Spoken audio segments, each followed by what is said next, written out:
Hello students, welcome है आपका अपने ही प्यारे से चैनल में जिसमें हम थिन फिल्म से इंटरफेरेंस पढ़ रहे थे। ठीक है, और आज के वीडियो का टॉपिक है interference due to thin wedge shape film.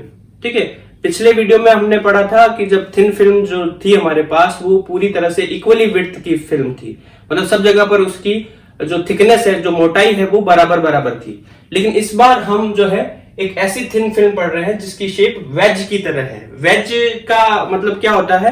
Normally लकड़ी या मेटल का बना हुआ एक पीस होता है जिसकी सहायता से जो है वो लकड़ी के दो हिस्से किए जाते हैं। लेकिन यहां पर हम वेज नहीं ले रहे, वेज शेप की फिल्म ले रहे हैं। वेज शेप की फिल्म का मतलब जिसकी थिकनेस एक तरफ ज्यादा है और जैसे हम दूसरी तरफ जाते हैं थिकनेस जो है वो कम होती जाती है। ठीक है, उसको वेज शेप फिल्म कहते हैं। अब इसमें हमें इंटरफेरेंस को स्टडी करना है, तो आइए स्टार्ट करते हैं हम। तो इंटरफेरेंस कैसे पढ़ना है हमें? इंटरफेरेंस जो है हमें ये ध्यान में रखना है कि इंटरफेरेंस के लिए जो मेन पैरामीटर होता है वो होता है पाथ डिफरेंस, यानी पथांतर। ठीक है, पाथ डिफरेंस जो है उसके बेसिस पे हम तय कर सकते हैं कि कंस्ट्रक्टिव होगा या डिस्ट्रक्टिव इंटरफेरेंस होगा। तो हमें यहां पर क्या करना है? रिफ्लेक्शन और रिफ्रैक्शन से, यानी कि अपवर्तन और परावर्तन से कुछ रेज, कुछ वेव्स बनानी है और उनके बीच में पाथ डिफरेंस कैलकुलेट करना है। ठीक है, तो स्टार्ट करते हैं हम। तो यहां पर देखो हमने एक लाइट गिराई, ये लाइट कहलाएगी इंसिडेंट लाइट। ठीक है, आपतित प्रकाश। ठीक है, यहां पर हम जो है परपेंडिकुलर खींचेंगे इस सरफेस के साथ। ये सरफेस जो बनी हुई है इसके साथ में हमने परपेंडिकुलर खींचा, इसको हम बोलेंगे नॉर्मल।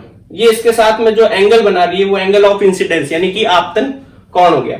अब इसमें क्या होगा? इस सरफेस से टकराने के बाद इसमें रिफ्लेक्शन और रिफ्रैक्शन होगा, यानी कि परावर्तन और अपवर्तन होगा। तो एक लाइट रे जो है इसमें से रिफ्लेक्ट हो जाती है, रिफ्लेक्ट होने पर वो सेम एंगल आई बनाते हुए रिफ्लेक्ट होगी। ठीक है, ये रूल होता है रिफ्लेक्शन का। फिर हम यहां पर क्या करते हैं? एक लाइट रे को रिफ्रैक्ट कर देते हैं। रिफ्रैक्ट करने पर थोड़ा सा वो बेंड हो जाती है टुवर्ड्स द नॉर्मल, अभिलंब की तरफ बेंड हो जाती है। तो ये बेंड हो गई। मान लो ये जो है एंगल आर बनाती है। एंगल ऑफ जो रिफ्रैक्शन है वो कितना है? आर है। क्लियर है? अब ये यहां पर क्या होगा? ये लाइट रे यहां पर अगेन रिफ्लेक्ट होगी, ये रिफ्लेक्ट हुई और फिर यहां पर जो है हम नॉर्मल ड्रॉ करेंगे, यहां से रिफ्रैक्ट होगी। ठीक है, ये रिफ्रैक्ट हो गई और यहां पर भी सेम केस होगा, यहां रिफ्रैक्शन भी होगा। तो ये रिफ्रैक्शन भी हम बना देते हैं, ये रिफ्रैक्ट हो गई। ये एंगल मान लो यहां अल्फा बनाती है और ये वापस एंगल अल्फा बनेगा। ठीक है, यहां से जो है ये अपने पास रिफ्रैक्ट होकर लाइट आ गई। अब इनको कुछ पॉइंट्स दे देते हैं। ये पॉइंट हमारे पास हो गया ए, ये हो गया मान लो बी, ये हो गया सी। ठीक है, और ये मान लो डी, ये ई, और इसी तरह से हम आगे पॉइंट्स देते रहेंगे। अब देखो यहां पर हमें पता है कि ये लाइट रे और ये लाइट रे आपस में मिलकर क्या करेगी? इंटरफेरेंस करेंगी, यानी कि व्यतिकरण करेगी। तो हमें इनके बीच का पाथ डिफरेंस यानी कि पथांतर निकालना है। तो वो कैसे निकालेंगे? यहां से हम जो है एक परपेंडिकुलर लाइन ड्रॉ कर देंगे, एक लंब खींच देंगे। परपेंडिकुलर खींचने का मतलब ये एंगल कितना हो गया? 90 डिग्री का हो गया। अब हम यहां पर इस डायग्राम में थोड़ी सी ज्योमेट्री लगाएंगे और उसको सॉल्व करेंगे। देखो हमें पता है कि ये रेज जब आगे बढ़ेगी, ये रेज जब आगे बढ़ेगी तो ये जो मान लो ये हमने परपेंडिकुलर खींचा, यहां हमने नाम दे दिया A B C D E F नाम दे देते हैं हम इसको। ठीक है, तो ये जो एफ डी रे है और ये जो सीई रे है, ये आप देख पा रहे हैं डायग्राम से कि ये इक्वल डिस्टेंस कवर करेगी, बराबर दूरी तय करेगी। ठीक है भाई, एफ डी जो है वो सीई के बराबर होगा। लेकिन उससे पहले जो एक्स्ट्रा डिस्टेंस इन रेज ने कवर की है उसके बेसिस पर हम पाथ डिफरेंस निकाल लेंगे। मतलब ये सीई तक बनने, सीई रे बनने से पहले इसने कितनी डिस्टेंस कवर की? ए बी और बी सी। इसने जो है यहां तक पहुंचने के लिए ए बी और बी सी ये डिस्टेंस एक्स्ट्रा कवर की। और ये जो एफ डी रे है उसने जो है कितनी एक्स्ट्रा डिस्टेंस कवर की? ए एफ। ठीक है, जैसा कि हमने थिन फिल्म वाले जो डेरिवेशन है उसमें पढ़ा था कि भी इस रे ने तो A F distance extra cover की है और इस रे ने ए बी और B C distance extra cover की है। तो हमारे पास पाथ डिफरेंस जो है, पाथ डिफरेंस जो है कितना हो जाएगा? जो रेज इंटरफेयर कर रही है उनमें पाथ डिफरेंस मान लो हमने डेल्टा से लिखा, तो इस पाथ में से ये पाथ माइनस कर देंगे। ठीक है, तो क्या हो जाएगा? A B plus B C minus A F. ठीक है, सही है? नहीं, देखो मैंने आपको ऑप्टिकल पाथ का भी कॉन्सेप्ट बताया था। जो लाइट रे किसी मीडियम में चल रही है, यहाँ पे देखो ए बी और बी सी जो है वो किस में चल रही है? मीडियम में, और इस मीडियम का रिफ्रैक्टिव इंडेक्स कितना है? म्यू है। इसका अपवर्तनांक कितना है? म्यू है। तो हमने ऑप्टिकल पाथ कैसे निकालते हैं? मीडियम में जितना भी ट्रेवल करती है उसकी डिस्टेंस को हम किससे मल्टीप्लाई कर देते हैं? म्यू से मल्टीप्लाई कर देते हैं। तो यहां हमारे पास जो ये लेंथ है वो A B plus B C नहीं होगी, A B plus B C को हमें म्यू से मल्टीप्लाई करना पड़ेगा। तो ये हो गई इसकी ऑप्टिकल पाथ, माइनस हमने ए एफ कर दिया। अब हमें जो है वो कैलकुलेशन करना है। कैलकुलेशन करके हमें क्या करना है? इनकी वैल्यू फाइंड आउट करनी है। ठीक है, तो वो कैलकुलेशन करने के लिए हम यहां पर क्या स्ट्रेटेजी अपनाते हैं, क्या अप्रोच अपनाते हैं? हम चाहते हैं कि ये जितने भी डिस्टेंसेज है, A B B C A F, ये किसी एक ही लाइन के अलोंग आ जाए, किसी एक ही रेखा के अनुदिश आ जाए, ताकि इनको जोड़ना और घटाना हमारे लिए आसान हो जाए। तो वो कैसे करेंगे आइए देखते हैं। हम क्या करते हैं, इस रे को थोड़ा सा आगे बढ़ाते हैं। ठीक है, इस रे को हमने थोड़ा आगे बढ़ाया, इसी को कंटिन्यूसली आगे बढ़ाया,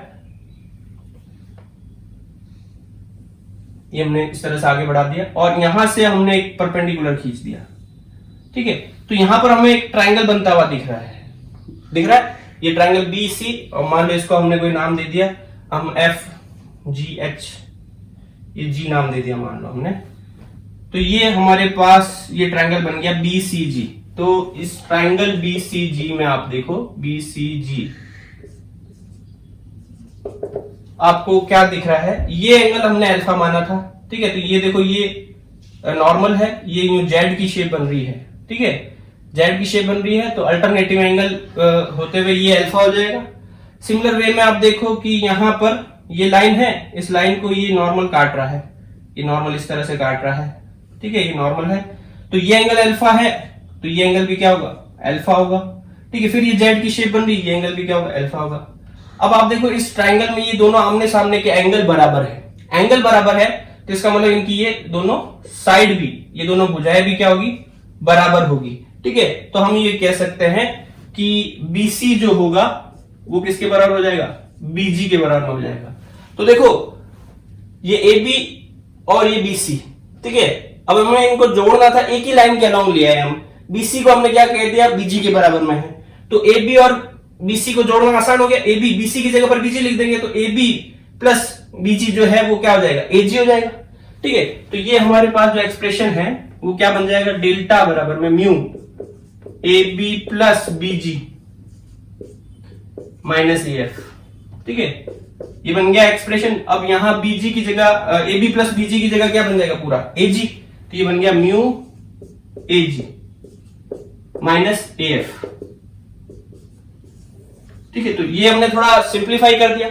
अब देखो AF इधर है, इसकी भी जो लेंथ है वो इसी लाइन के अलोंग देख ले, AB लाइन के अलोंग देख ले, तो हमारे पास जो है कैलकुलेशन और इजी हो जाएगी।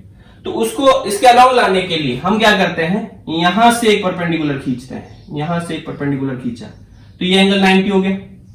ठीक है, अब देखो ये जो एंगल यहां पर बन रहा है, ये R बन रहा है, ये देखो ये नॉर्मल और ये रिफ्रैक्टेड रे, तो ये एंगल जो है ये कितना है? R है। ठीक है, तो ये कितना होगा? 90 माइनस R होगा। कैसे कि ये पूरा जो है 90 है, ये R है, तो ये 90 माइनस R, ये एंगल 90 है, तो ये एंगल कितना हो जाएगा? R हो जाएगा। क्लियर है ये बात? त्रिभुज के तीनों कोणों का योग जो होता है वो 180 होता है। यहां पर ये अभिलंब है, तो ये पूरा टोटल 90 बनना चाहिए था, ये थोड़ा सा ये जो बचा हुआ एंगल है वो R है, तो ये 90 माइनस R, ये 90 और ये R हो गया। देखो इन तीनों का जो सम है वो 180 हो रहा है। ठीक है, इसी तरह से देखो ये एंगल I है, ये एंगल I है, यहां पर ये एंगल कितना हो जाएगा? 90 माइनस I। ठीक है, क्योंकि ये पूरा परपेंडिकुलर है, यहां पर अभिलंब बनाया हुआ है, नॉर्मल बनाया हुआ है। ये एंगल 90 है, तो ये एंगल कितना हो जाएगा? I हो जाएगा। तो ये हमारे पास एंगल I और एंगल R। अब देखो AF और हमें यहां पर ये लेंथ में रिलेशन निकालना है। मान लो ये हमने मान लिया I है। ठीक है, तो ये जो ट्राइंगल हमें दिख रहे हैं ACI और AFC। ठीक है, तो in triangle AFC and triangle ACI, ये जो ट्राइंगल दिख रहे हैं इसमें अपने साइन I की वैल्यू निकालें। साइन I की वैल्यू क्या होगी? साइन I बराबर में परपेंडिकुलर अपॉन हाइपोटेन्यूज, यानी कि AF अपॉन AC। और साइन आर की वैल्यू निकालेंगे कौन से ट्राइंगल में, ये नीचे वाले ट्राइंगल में। तो साइन आर क्या होगा, परपेंडिकुलर अपॉन हाइपोटेनस, ठीक है, यानी लंब बट्टा कर्ण। तो परपेंडिकुलर कौन सा होता है, एंगल के सामने परपेंडिकुलर होता है, कोण के सामने वाली भुजा लंब होती है, और 90 के सामने वाली जो भुजा होती है वो हाइपोटेनस यानी कि कर्ण होती है। तो यहां पर ये आर के सामने तो ये कौन सा, ए आई, और अपॉन में 90 के सामने क्या, AC, तो AC कर दिया यहां पर, ठीक है। तो अब हमने यहाँ साइन आई साइन आर क्यों निकाला, क्योंकि साइन आई साइन आर में हमें एक रिलेशन पता है, कौन सा रिलेशन, स्नेल्स लॉ, ठीक है। तो स्नेल्स लॉ से क्या होगा यहाँ पर, स्नेल्स लॉ से हमारे पास रिजल्ट आएगा sine i upon sine r बराबर में म्यू, ठीक है। तो ये हमारे पास अभी तक ये इक्वेशन 1 आई, ये इक्वेशन 2 आई, ठीक है। ये इक्वेशन 2 इसको लिख देते हैं अपने, यहाँ साइन आई साइन आर की वैल्यू रखेंगे, वो इक्वेशन 2 हो जाएगी। तो ये यहां तक हमने कैलकुलेट कर लिया। देखो इसको आगे जब हम कैलकुलेट करेंगे तो हमारे पास AF की वैल्यू जो AI के टर्म में आ जाएगी, वो क्या आती है देखते हैं, तब तक आप इसका स्क्रीनशॉट ले लीजिए। ले लिया, चलो इसको मिटा देते हैं।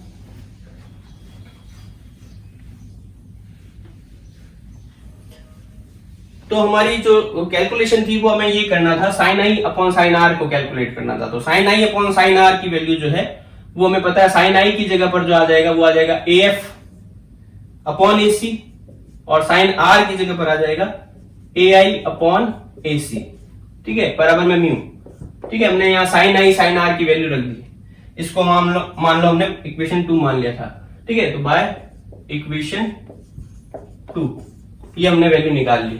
अब देखो AC गया, ठीक है। तो AF हमारे पास जो है वो कितना आ जाएगा, म्यू इंटू AI, AF आ गया म्यू इंटू AI। तो हमने अब AF की वैल्यू भी निकाल ली, इसको इक्वेशन 3 मान लिया, ठीक है। अब देखो इक्वेशन फर्स्ट पे जाओ वापस। इक्वेशन फर्स्ट जो है वो क्या कह रही थी कि भाई डेल बराबर में क्या आएगा, म्यू AB और प्लस BC। तो BC की जगह BG आ गया था तो वो AG बन गया था, म्यू AG माइनस AF था, ठीक है, माइनस AF। अब उस AF की जगह पर यहां पर क्या आ जाएगा, म्यू AI, ठीक है। अब आप देखो कि यहां पर म्यू कॉमन आ जाएगा, म्यू कॉमन ले लेते हैं हम, ये आ गया AG माइनस AI, AG ये पूरी लेंथ है, AI यहां तक की लेंथ है, ठीक है। तो इस पूरी लेंथ में से ये वाली लेंथ हमें माइनस करनी है, इजीली सब्सट्रैक्ट हो जाएगी।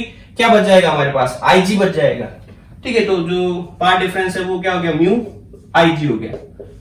तो डेल बराबर में म्यू IG हो गया हमारे पास, ठीक है। तो अब इस IG की वैल्यू कैलकुलेट करनी है। ये एंगल 90 है तो आपको ये भी एंगल दिख रहा होगा, ये भी 90 होगा।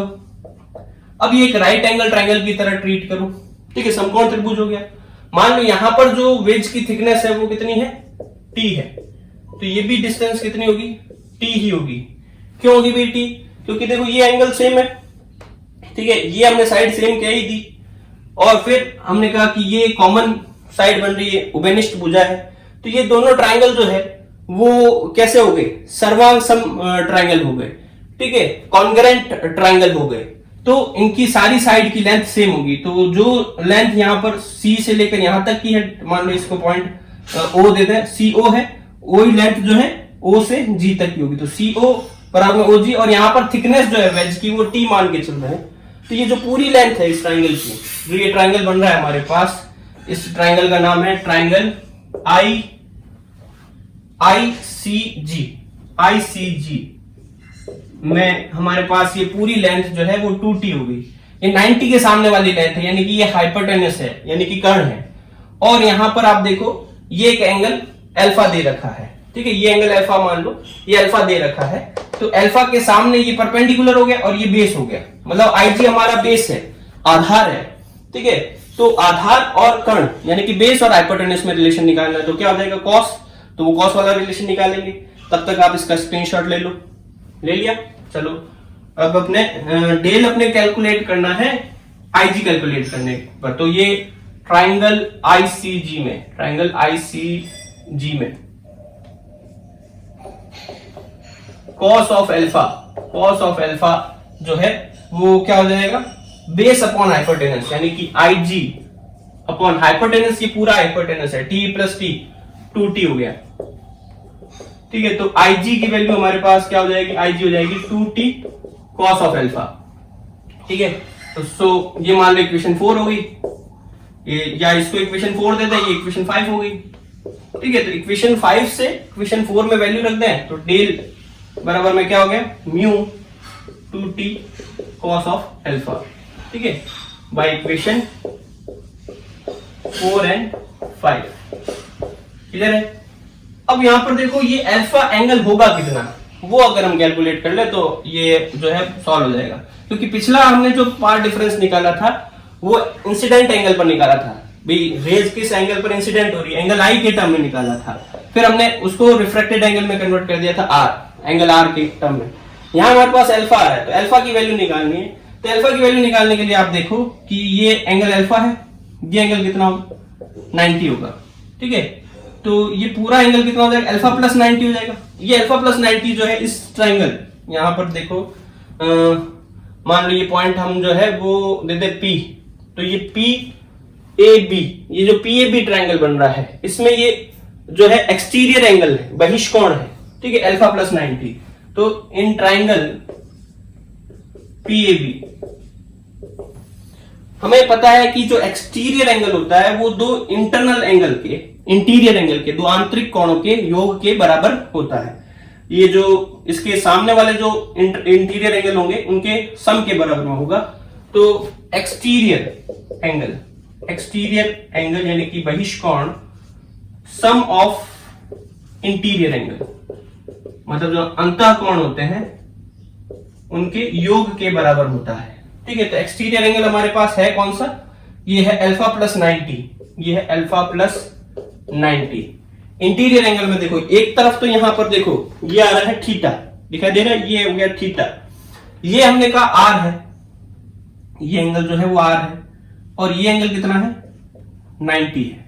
तो ये जो टोटल एंगल है वो कितना हो गया, 90 प्लस आर हो गया। ये यहां से देखो ये जो लाइट ये रे है, ठीक है, और ये जो सरफेस है इनके बीच में जो टोटल एंगल 90 प्लस आर हो गया। ठीक है, तो एक एंगल हो गया 90 प्लस आर इंटीरियर एंगल, और एक हो गया थीटा। तो इन दोनों को जब जोड़ेंगे तो वो अल्फा प्लस 90 के बराबर आना चाहिए। ठीक है, तो 90 प्लस आर प्लस थीटा, तो देखो दोनों तरफ से 90 जाएगा, 90 गया, अल्फा कितना हो गया आर प्लस थीटा। ठीक है, ये इक्वेशन नंबर मान लो हमने जो है इसको 6 दिया मान लो, और इसको 7 दे दिया। तो इक्वेशन 7 से यहाँ अल्फा की वैल्यू रख दे तो हमारे पास जो है ये पार्ट डिफरेंस आ जाएगा। तो इसका स्क्रीनशॉट ले लो, ले लिया। चलो अपने अब फाइनली जो है हमने ये लिख दिया कि जो डेल्टा है वो कितना हो गया 2 mu T cos theta plus r, equation 6 और 7 से। तो ये हमारे पास पार्ट डिफरेंस आ गया। तो क्या ये फाइनल पार्ट डिफरेंस है? नहीं। जैसे कि हमने जो है पहले थिन फिल्म में इंटरफेरेंस से पढ़ा था कि रिफ्लेक्शन जब होता है ये रेज जो है वो रेयर टू डेंसर रिफ्लेक्ट हो रही है, तो ये एक्स्ट्रा पाथ डिफरेंस पाई का क्रिएट करेगी, पाई का फेज डिफरेंस क्रिएट करेगी। तो पाथ डिफरेंस कितना हो जाएगा, लैम्डा बाई 2 हो जाएगा, मतलब लैम्डा बाई 2 का अतिरिक्त पथांतर ये करेगी। ठीक है, तो ये हमने पथांतर जो निकाला, पाथ डिफरेंस जो निकाला, इसमें से ये घटाया, लेकिन इसमें एक्स्ट्रा लैम्डा बाई 2 और होगा, तो हमें लैम्डा बाई 2 और घटाना पड़ेगा। ठीक है, तो ड्यू टू रिफ्लेक्शन यानी कि परावर्तन के कारण extra path difference, extra path covered by ये रे जो है, मान लो हमने इसको नाम दिया था ए पॉइंट AD इज lambda by 2। So net path difference, तो डेल बराबर में क्या हो जाएगा 2 mu T cos theta plus are minus lambda by 2।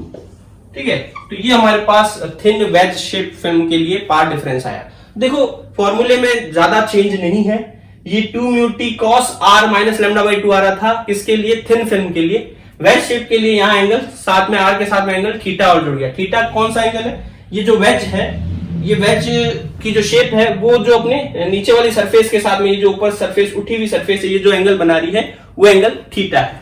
ठीक है, अब यहां पर दो डिफरेंट केसेस ले सकते हैं। केस फर्स्ट में हम कर सकते हैं कंस्ट्रक्टिव इंटरफेरेंस, ठीक है, यानी कि संपोषी व्यतिकरण। तो वो उस केस में क्या होगा, डेल्टा जो है वो एन लैम्डा के बराबर होगा। तो इसको जब हम एन लैम्डा के बराबर करेंगे, two mu T cos theta plus are minus lambda by 2 बराबर में एन लैम्डा। तो ये जब माइनस का लैम्डा बाई 2 उधर जाएगा, प्लस हो जाएगा, और उसको जब हम सिंप्लीफाई करेंगे, सॉल्व करेंगे, तो ये हमारे पास एक्सप्रेशन बन जाएगा 2 mu T cos theta plus r बराबर में 2n प्लस 1 लैम्डा बाय 2। यानी कि कंस्ट्रक्टिव इंटरफेरेंस के केस में वही रिजल्ट आ रहा है हमारे पास कि 2 mu T cos theta plus r जो है 2n प्लस 1 लैम्डा बाई 2 के बराबर होना चाहिए। ठीक है, वही अगर हम डिस्ट्रक्टिव का केस देखें तो क्या हो जाएगा, तो पहले इसका स्क्रीनशॉट ले लो, ले लिया। अब देखें डिस्ट्रक्टिव का केस क्या होगा। केस सेकंड डिस्ट्रक्टिव, तो ज्यादा डिफरेंट नहीं है। ठीक है, डिस्ट्रक्टिव के केस में क्या होगा, जब ये पार्ट डिफरेंस जो है वो कितना होता है 2n प्लस 1 लैम्डा बाई 2 या 2n माइनस लैम्डा बाई 2। ठीक है, तो हम यहाँ 2n माइनस 1 लैम्डा बाई 2 लिख देते हैं। अब डेल हमने जो निकाला था वो निकाला था 2 mu T cos theta plus are minus का लैम्डा बाई 2 निकाला था, वो किसके बराबर में है 2n माइनस 1 लैम्डा बाई 2 के बराबर में है। ठीक है, तो ये यहां अंदर मल्टीप्लाई करेंगे इसको लैम्डा बाई 2 को, तो ये देखो लैम्डा बाई 2 को 2n से मल्टीप्लाई करेंगे तो n लैम्डा बच जाएगा माइनस का लैम्डा बाई 2, और ये 2 mu T cos theta plus are minus का लैम्डा बाई 2। अब क्या होगा, लैम्डा बाई 2 से लैम्डा बाई 2 गया, तो ये हमारे पास आ गया 2 mu T cos theta plus r बराबर में n लैम्डा। तो डिस्ट्रक्टिव के केस में क्या हो गया, ये वैल्यू जब n लैम्डा के बराबर में होगी तो डिस्ट्रक्टिव होगा, और ये value 2n plus 1 lambda by 2 के बराबर में होगी तो कंस्ट्रक्टिव होगा। ठीक है, तो ये हमने थिन वेज शेप फिल्म के लिए जो है इंटरफेरेंस कैसे होगा, कंस्ट्रक्टिव कब होगा, डिस्ट्रक्टिव कब होगा, उसको हमने पढ़ लिया। ये बहुत ही इंपॉर्टेंट कॉन्सेप्ट है। इसके बेसिस पर हम जो है वो न्यूटन्स रिंग को समझेंगे, यानी न्यूटन बल, जिसका एक एक्सपेरिमेंट भी होता है बीएससी के लिए, तो उसको भी हम डिस्कस करेंगे। तो आज के लिए इतना ही, मिलते हैं नेक्स्ट वीडियो में, तब तक के लिए stay home, stay safe and keep studying.